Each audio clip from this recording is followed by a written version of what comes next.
Mis en service en 1990, des travaux de sécurisation et de modernisation du tunnel du Bois des Chênes étaient devenus indispensables.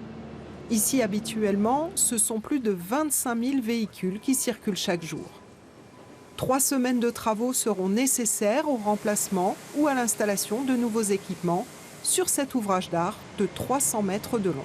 La particularité, c'est qu'on a beaucoup d'entreprises qui travaillent simultanément parce qu'en fait, on a souhaité bloquer une période la plus courte possible pour la fermeture du tunnel et donc regrouper tous les travaux possibles durant cette période d'une bonne quinzaine de jours.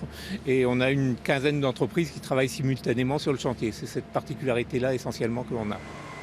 Au planning du chantier, dépose d'équipements de signalisation obsolètes, nettoyage et peinture de la voûte du tunnel et réfection des enrobés, ainsi que la création de 4 refuges à l'entrée et à la sortie de l'ouvrage pour le stationnement d'urgence des automobilistes.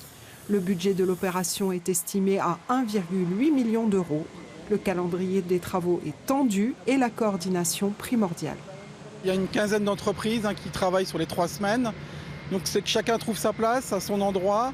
Donc le rôle du coordinateur, c'est de reconcentrer toutes les entreprises sur l'intérêt général du chantier.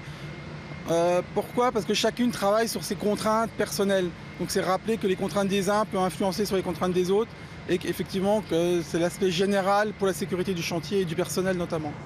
Pour les automobilistes, il faudra encore faire preuve de patience et utiliser des itinéraires alternatifs proposés par la Direction interdépartementale des routes de l'Est.